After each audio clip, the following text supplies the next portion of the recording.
जिसको मैं अपना शरीफ बाप समझती थी। मुझे नहीं पता था कि वो एक हवस का पुजारी निकलेगा। मेरे तो उस वक्त होश ही उड़ गए जब मेरे पिता ने मेरे सामने एक ऐसी शर्त रखी। हेलो दोस्तों, मेरा नाम रितिका है। मैं 21 साल की हो चुकी हूँ। मेरा रंग गोरा है और मैं दिखने में काफी खूबसूरत हूँ। मैंने अपने शरीर को पूरा फिट रखा हुआ है। मेरी बॉडी एकदम मस्त है। हमारे घर में पिताजी और मेरी एक छोटी बहन है। आज से 2 साल पहले मेरी माँ की मृत्यु हो गई थी, तो मेरे पिताजी अपने आप को बहुत ही अकेला फील करने लगे थे। पिताजी का अकेलापन मेरे से देखा नहीं जा रहा था, क्योंकि वो बहुत ही उदास रहने लगे थे। लेकिन वो मुझे बहुत ही प्यार करते थे। मैं पिताजी को खुश रखने के लिए हर कोशिश कर रही थी। कुछ समय बीता तो धीरे धीरे पिताजी के स्वभाव में थोड़ा बदलाव आना शुरू हुआ। अब पिताजी मेरे साथ एक दोस्त के जैसे रहने लगे थे। हम एक दूसरे से हर बात शेयर करने लगे थे। लेकिन पता नहीं क्यों पिताजी मुझे अजीब सी नजरों से देखते थे। एक दिन पता नहीं पिताजी के दिमाग में क्या चल रहा था, वो मुझे बोले, रितिका, क्या तुम्हारा कोई बॉयफ्रेंड है? मैं एकदम से घबरा गई कि पिताजी कैसी बातें कर रहे हैं। लेकिन मैंने पिताजी को ना में जवाब दिया कि मेरा कोई भी बॉयफ्रेंड नहीं है। वो मुझे बोल रहे थे, रितिका, तुम मुझे बहुत खूबसूरत लगती हो, जैसे तुम्हारी माँ दिखती थी। अब मुझे तेरे साथ अपनेपन वाला एहसास होता है, जैसे तुम्हारी माँ के साथ होता था। मेरे पिताजी की ये सब बातें सुनकर मेरे तो होश ही उड़ गए थे। इतने में वहाँ पर मेरी छोटी बहन आ गई और पिताजी को किसी काम से मार्केट लेकर चली गई। मैं तो पिताजी की उस बात से हैरान थी। अब धीरे धीरे मैं पिताजी की नजरों को पढ़ने लगी थी। यही सब सोचते सोचते कब मेरी आंख लग गई मुझे पता भी नहीं चला। फिर जब मैं उठी तो मैंने देखा काफी अंधेरा हो चुका था और घर में कोई भी नहीं था। शायद पिताजी और मेरी छोटी बहन अभी तक मार्केट से वापस नहीं आए थे। फिर मैं बाथरूम में जाकर नहाने लगी। तभी पिताजी और मेरी बहन मार्केट से आ गए, तो मैं उनके पास जाकर बातें करने लगी। फिर पिताजी बाहर किसी काम से चले गए और मैं भी घर का काम करने लग गई। मैं सारा दिन पिताजी के बारे में ही सोचे जा रही थी कि पिताजी ने मुझे ऐसे क्यों कहा है। फिर तभी मेरी एक सहेली मेरे पास आई और बोली, अरे रितिका, तुम क्या सोच रही हो? इस पर मैं बोली, नहीं कविता, मैं तो कुछ भी नहीं सोच रही हूँ। फिर मैंने उससे पूछा कि कविता यार, कोई ऑनलाइन पैसे कमाने के बारे में बताओ कि कैसे पैसा कमाया जाए, क्योंकि मैं चाहती थी कि मैं खुद पैसा कमाऊं। अब तो मेरी पढ़ाई भी कंप्लीट होने वाली थी। कविता मुझे गुस्से से देखी और बोली, अरे चल यार, हमारे लिए पैसे कमाना आम बात है। फिर हम दोनों अपने अपने घर की तरफ जाने लगी, क्योंकि हमारे कॉलेज की क्लास खत्म हो चुकी थी।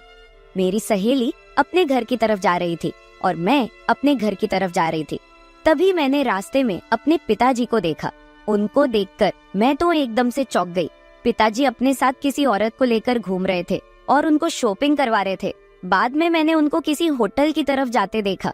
मुझे उन पर काफी ज्यादा गुस्सा आ रहा था कि पिताजी ऐसे कैसे किसी पराई औरत को लेकर मार्केट में घूम रहे हैं और अपना सारा पैसा बर्बाद कर रहे हैं।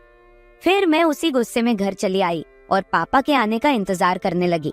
मैंने अपनी छोटी बहन को जे कोई भी बात नहीं बताई कि उसके मन में हमारे पापा के प्रति कोई गलत बात ना आए।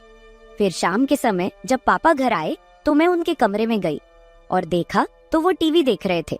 मैंने उनको पूछा, पापा, आप मार्केट में किस औरत के साथ घूम रहे थे? आपका ऐसे घूमना सही नहीं है, क्योंकि अभी कुछ समय पहले तो हमारी माँ की मृत्यु हुई है। लोग क्या सोचेंगे? पिताजी ने कहा। नहीं रितिका, मैं तो घूमूंगा, मुझे किसी की परवाह नहीं है। उसके साथ घूमने में मुझे काफी मजा आता है और मेरे लिए यही सही है। अब नहीं घूमूंगा तो कब घूमूंगा? वो मुझे गुस्से में बोल रहे थे। मैंने उनको बहुत बार समझाया कि आप ऐसा मत करो, लेकिन वह नहीं मान रहे थे। मेरे बहुत कोशिशों के बाद वह बोले, ठीक है, उसके साथ नहीं घूमूंगा, लेकिन मेरी भी एक शर्त है। अगर तुम पूरा करोगी तो मैं उसके साथ रहना भी छोड़ दूंगा। मैं बोली, हाँ बताइए क्या शर्त है आपकी? तो पिताजी तुरंत बोले, जैसे मेरे साथ वो घूमती हैं, आज से तुम मेरे साथ घूमोगी और मेरी जरूरतों को भी पूरा करोगी। मैंने उनको कहा, नहीं, यह नहीं हो सकता। मैं भला क्यों ऐसे आपके साथ घूमने लगूं? तो इस पर पिताजी बोले, तो फिर ठीक है, मुझे मत समझाओ, मैं जो भी कर रहा हूँ तुम मुझे मत बोलो। फिर मैं बोली, चलो ठीक है, शाम को सोचकर बताती हूँ। इतना कहकर मैं उनके कमरे से अपने कमरे में चली आई और बैठकर सोचने लगी। अब मुझे पूरी तरह से समझ आ चुका था कि मेरे पिताजी मुझसे क्या चाहते हैं। मेरे पिताजी की कही हुई बातों को सोच सोच कर मेरी टेंशन बहुत ही ज्यादा बढ़ गई थी। मैंने आज तक यह सब एक्सपेक्ट भी नहीं किया था कि मेरे पिताजी भी ऐसा कुछ करने की सोच सकते हैं। मुझे तो लगा था कि मेरे पिता बहुत ही शरीफ हैं और हमारी माँ की मृत्यु के बाद पिताजी अच्छे से हमारा ख्याल रखेंगे और हमारे बुरे वक्त में हमारा सहारा बनेंगे। लेकिन वह तो अभी से गलत काम करने लगे थे। ये सब बातें सुनने के बाद मुझे एहसास हो गया था कि मेरे पिताजी खुद के साथ साथ हमारी भी जिंदगी खराब करने वाले हैं। ये सारी बातें सोचकर मेरे दिल की धड़कन इतनी बढ़ चुकी थी कि अगर कोई सामने रहे तो उसे आसानी से सुनाई दे जाए। फिर मुझे कुछ दिन पहले की बात भी याद आ गई कि पिताजी मुझे कैसे देख रहे थे। मैं उनको पूरी तरह से समझ गई थी कि वह क्या करना चाहते हैं। मेरे पास तो बहुत बड़ी समस्या थी कि अब मैं क्या करूं। अगर मैं हाँ नहीं बोलूंगी तो वह उस औरत के चक्कर में बर्बाद हो जाएगा और हमारी जिंदगी भी खराब होगी। मैं पिताजी को यह भी नहीं बोल सकती थी कि वो मेरे साथ पति पत्नी के जैसे रहे, क्योंकि दुनिया की नजरों में वो मेरे पिता हैं। फिर मेरे दिमाग में अचानक ख्याल आया कि शायद यह बात घर में ही रहेगी। इससे मेरी छोटी बहन की जिंदगी भी बची रहेगी और मेरा पिता भी सुधर जाएगा। यही सब सोचते सोचते मैं सो गई। फिर जब मैं सुबह उठी तो पिताजी के कमरे में चली गई। शुरू में तो मैंने पिताजी को बहुत समझाया, लेकिन वो मेरी एक भी बात सुनने को राजी नहीं थे। फिर मैंने उनसे कहा, ठीक है पापा, मुझे आपकी शर्त मंजूर है, लेकिन चलो पहले हम शॉपिंग करेंगे। फिर मैंने पिताजी को कहा कि यह बात बाहर किसी को पता नहीं लगनी चाहिए और आप भी किसी के साथ आज के बाद दिखाई मत देना। वह बोले, ठीक है रितिका, आज के बाद तुम जैसा कहोगी मैं वैसा ही करूँगा। पिताजी की बातें सुनने के बाद मैं उनके पास गई, जिसके साथ मेरे पिताजी इधर उधर घूमते थे, और उन्हें अच्छे से समझा कर आई। फिर घर आकर मैं अपनी छोटी बहन के पास चली गई और नाश्ता बनाने लगी, क्योंकि आज रविवार था तो हमें कहीं नहीं जाना था। फिर मैं, मेरी छोटी बहन और पिताजी नाश्ता करने लगे और उसके बाद मैं और पिताजी शॉपिंग करने चले गए। मार्केट जाकर पिताजी ने मुझे कपड़े दिलवा दिए और अपने लिए भी कुछ कपड़े ले लिए। साथ ही मैंने अपनी छोटी बहन के लिए भी एक ड्रेस खरीद ली।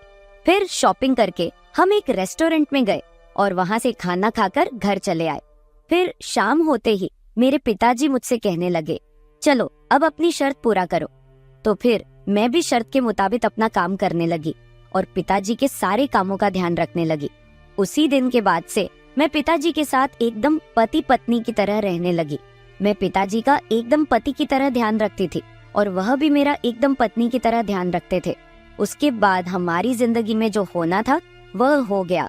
अब मेरे पिताजी काफी खुश हैं और मैं भी हालातों के मुताबिक बदल गई हूँ और अपने आप को खुश रखने लगी हूँ। अब मेरे पिताजी बहुत ज्यादा सुधर गए हैं। वह किसी के साथ घूमते भी नहीं हैं, सिर्फ अपने ऑफिस जाते हैं और घर आकर मेरे साथ एकदम पति पत्नी की तरह रहते हैं। इस तरह से हम लोग खुशी खुशी अपनी जिंदगी बीता रहे हैं। आप सभी लोग मुझे गलत मत समझना, मुझे तो मजबूरी में ही अपने पिता की सारी बातें माननी पड़ी थी, लेकिन इसमें मेरा कोई भी घाटा नहीं था, क्योंकि अगर मैं पिताजी का ध्यान नहीं रखूंगी तो फिर कौन रखेगा। लगभग 5 महीने बाद मेरी जॉब का ज्वाइनिंग लेटर भी आ गया और मैं वहाँ चली गई। अब हमारा परिवार भी अच्छे से चलने लगा है। हमारे घर में सभी लोग बहुत खुश हैं। अगर मैंने उस दिन अपने पिताजी को नहीं समझाया होता तो वह आज पता नहीं पिताजी कहाँ कहाँ अपने गलत संबंधों को अंजाम दे रहे होते और खुद के साथ साथ मेरी और मेरी छोटी बहन की जिंदगी खराब कर देते। इस तरह से मैं और मेरे पिताजी ने एकदम पति पत्नी की तरह रहकर हमारे घर को बचा लिया। और आगे तो आप समझ ही सकते हैं, वो तो आप सब जानते ही हो। तो मेरे प्यारे दोस्तों, अगर आप लोगों को मेरी ये वीडियो पसंद आई हो तो चैनल को सब्सक्राइब जरूर कर ले और बिल नोटिफिकेशन ऑन कर ले। एक प्यारा सा कमेंट करके बताएं कि आपको मेरी स्टोरी कैसी लगी। कल मिलेंगे एक और वीडियो के साथ। धन्यवाद।